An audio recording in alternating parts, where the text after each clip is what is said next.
fact that these people came out of that cold climate, and maybe that's why they're so cold and unfeeling. I have no problem with that as explanation.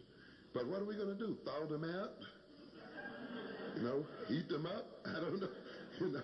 What solution is in there? See, I'm not arguing with the explanation. I want you to understand that. You see? But I'm talking about what program is contained in the explanation.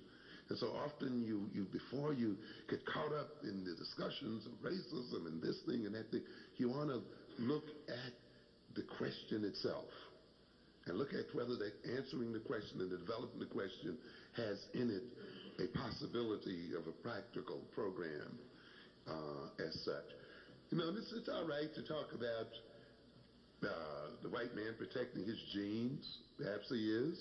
Certainly he's a minority in the world. And perhaps if he jumped into race mixing, he would disappear as an identifiable ethnic group and stuff like that. And maybe white men do have penis envy of black men, But, what are you going to do? Shrink it? Is he going to change his mind as a result of that? Undergo some kind of gene splicing operation in order to resolve the problem? These are, sometimes we can get caught up in answers and explanations that are exotic, and they're really, they certainly are valid in many instances, but often, sometimes they are not exactly practical in terms of their programmatic intent. And this is the kind of thing that we have to look at. Part of my approach, the reason why I'm writing the book on power then, is that I sort of reached a simplistic approach to this problem that says, white folk do to us what they do to us because they can do it. And frankly, I don't give a hoot what their motivations for doing it are. To tell you the truth, I don't care whether they come from the ice or the snow or they have gene problems or other kind of problems. I'm not going to take their oppression regardless of their reason. There's no reason for black people to take the oppression of white folk. It doesn't matter what it is.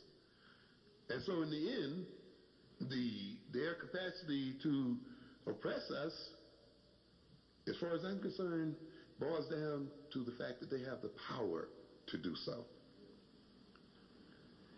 And if we want to end their oppression, we must end their power to oppress us.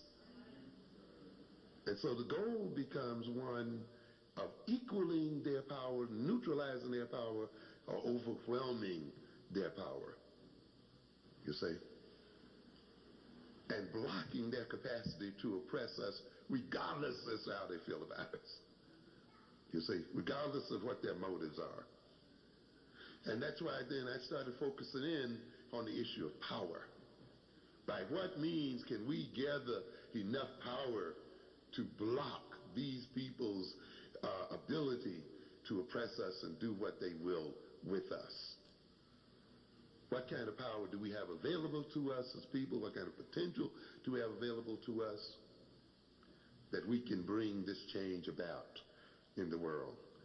And we must go for power as a means of protecting our interests as people, you see. We have to study power. How is it developed? How is it applied? And we learn that power is not contained in the people. These people don't have power because they are white folk.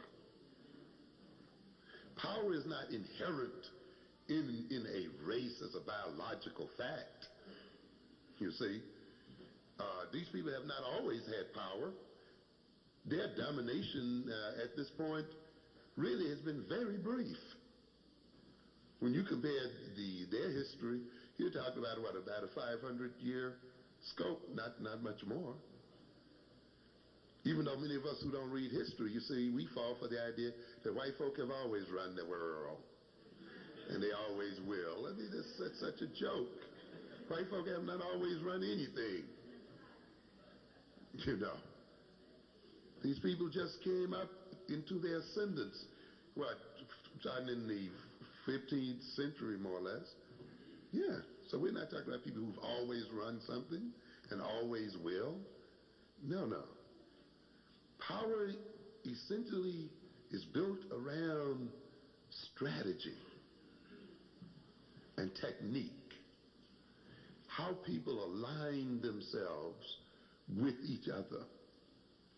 It is centered around organization, you see, and systems, not in people, not in individuals, but alignments, systematic relationships, tactics, strategies. This is where power comes from. And so we need to dissociate, you see, power and whiteness and power and race. And you can see it in your own history. Just the issue of alignment is an interesting one.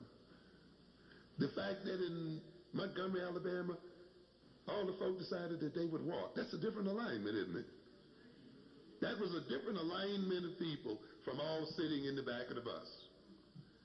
That alignment changed the power relations. Right there. The fact that people walk together, shoulder to shoulder, you see, and march is an alignment of people. And that alignment itself, just people lining up like that, changed the nature of power relations in the South. The fact that people sat by each other side by side at a lunch counter, you see, or placed themselves in a particular position. What is this? Strategy, tactic, you see? And that changed what? Power relations. The fact that people refused to buy something, you see, to participate in a particular way, brought about what? Power. See, so it's not inherent in skin. It's inherent in organization. It's inherent in pattern and in ways of relating, you see. So the powerlessness of our people to a great extent is not gone, it's just not being used. We used it when we wanted to assimilate, you see, and then we gave it up once we got a little bit. You see, but now we don't want to use it again. We can use those same methods, techniques, plus new ones to achieve new goals and new things if we want to. But you got to study power. You see, that's a whole field in the social sciences that deals but nothing but power. The people that rule us just don't rule coincidentally. They are students of power. When they major in government and so forth, they're studying power and the use of power.